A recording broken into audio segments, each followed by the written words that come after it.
Profane Knowledge, Chapter 1, Abridged. Friday evening, Marshfield School. A crash sounded in the corridor outside the library again. Annoyed, Julian Itwell lifted his nose from the history of the Napoleonic War. The peace of the library and the vanilla scent of the books in here were the only good things about Marshfield School. But Julian's father and older brothers had attended Marshfield, so family tradition came first. For the third time the racket broke through the academic calm. The library door burst open. A sixth former pranced in, his eyes wide and teeth bared in a monkey grin. "Carlo," Mr. Dreyfus, the librarian, said, "get out and close the door quietly. Then you can practice entering the room properly."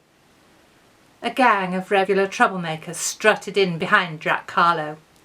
They pressed through the door, pushing and shoving to establish the pecking order. Jack made a flamboyant twist of his hand and pointed at the librarian. "Get out, all of you, barred from the library for the rest of..." Julian ducked behind the high leather back of the armchair he occupied and pulled in his seat. He peeped around the wing. George Hinsel had clamped a hand over old Dreyfus's mouth. The teacher struggled, but George played rugby for the interscholastic matches. Marshfield mostly won. "Can I eat him?" George snarled, his teeth caressing Dreyfus's ear. "The super cool, awesome bite is only for boys. The book said adults can't be trusted," Jack stated. "Time over this table."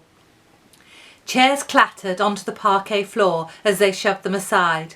The gang stretched Mr. Dreyfus over the desk. String cut into the man's wrists as they tied him spread-eagled among the library cards. George rummaged in the desk and stuck parcel tape over Mr. Dreyfus's belly. "You boys will suffer in detention from now until Easter," Mr. Dreyfus shouted. George slammed a fist into the librarian's face and slapped tape over his hands. Mr. Dreyfus made no more noise. "Is there another desk for our house parent?" one of the gang asked. Jack flung his head back and laughed, almost like a cockerel crowing. "Lock him in the store cupboard. We can't be hauling adults around with us." Julian ducked his head behind the chair wing. He hardly dared breathe. Muffled objections came from the front of the room. Had they really got one of the house parents tied up? He wanted to peek again, but the feral monkey grins on the faces of the intruders terrified him. With his manic laugh, Jack slammed the door to the store cupboard. "Hey, old Dreyfus has brandy in here," George said. "Give it here," Jack said. The gang passed the bottle around. Julian smelled the spirit from where he cowered. They laughed and sang football chants. The empty bottle crashed through the stained glass of the St. Julian of Norwich window. Julian choked as he swallowed a cheer. He'd been roasted about his girly name since he joined the school. With hoots of laughter at the destruction, they threw the books on the floor and toppled shelves. The violence drew nearer Julian. He sat, frozen in the chair. They were going to find him. "There's Mark Filey," George said. "Grab him. We can give him the scab." They piled out of the library. "Hey, give over!" Mark's shout transformed into a scream of terror. Slurpy, scrunching noises sounded from the corridor. "Come, the night is young!" Jack followed his gang. "Let us hunt. Let us eat. Let us give the scab to all the boys we meet. Let us hunt," the gang chanted, like it was the response from Sunday chapel. Julian gasped for air. He dared not move from his seat. The house parent pounded on the locked door of the store cupboard, shouting to be let out. What was going on? Earlier that day. The gates to Marshfield Public School for boys aged 8 to 18 stood open when I drove through. Barely inside the gate, but outside the camera angle on their CCTV, I pulled up and opened the door. Two hefty shadows jumped over my lap and blended into the tamed undergrowth of the meticulously maintained garden. I closed the door and continued along the raked gravel drive. After parking, I trotted to the main entrance, carrying my bag of tricks. Huge double doors were shut against intruders, but a notice suggested I buzz for attention. I pressed the button and the speaker crackled into life. "Yes?" "Dr. Taylor to tutor the fifth formers." The lock on the door beeped and I gained entrance. The letter of instruction led me to a hatch window off the main lobby. A woman waited behind the glass. She slid it open as I approached. Her gaze travelled up and down, and her welcoming smile faded.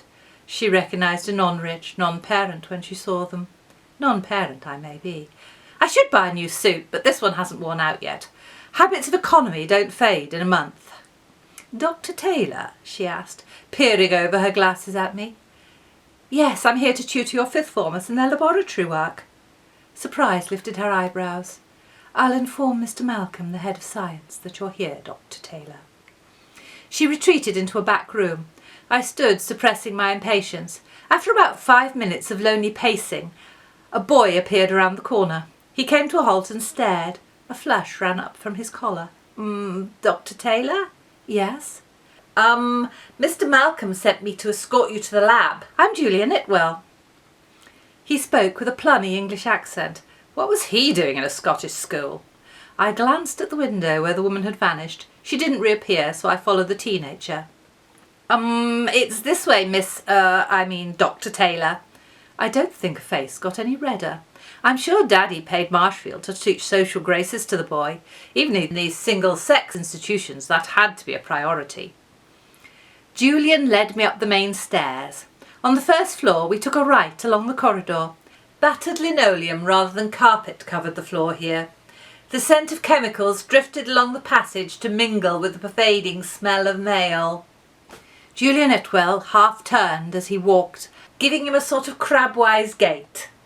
It's the room at the end, Dr. Taylor. It's along here, he tried for a smile. Thank you, Julian. He strutted past a couple of other boys standing outside a door, making sure they saw him with the girl. Finally, he reached the end of the corridor and opened the door to the classroom.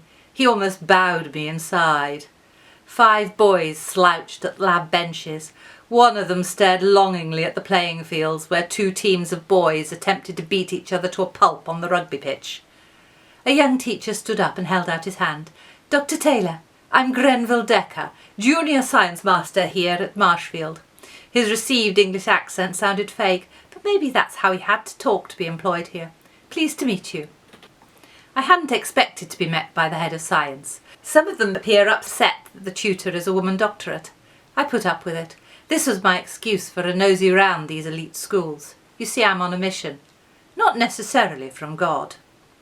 Somehow I doubted Decker embodied the evil mastermind I searched for. The man I hunted in these places at least had the capacity for original thought, even if the direction of those thoughts was twisted 180 degrees from what was moral or ethical. This was the 5th school around the Glasgow area I'd attended. The other 4 had come out clean, and I had even less hope of this one. It had a good rep, but it required investigation along with the rest.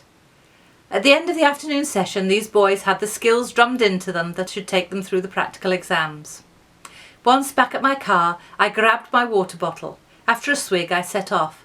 Again, just outside the range of the CCTV on the gate, I stopped the car and opened a door. 2 4-legged shadows slipped away from the bushes and jumped in. Cuddy trampled over me as he squeezed through to the back and sprawled out on the back seat. He panted, his tongue hanging out in a doggy grin. Katya settled into the cat bed, belted onto the front passenger seat.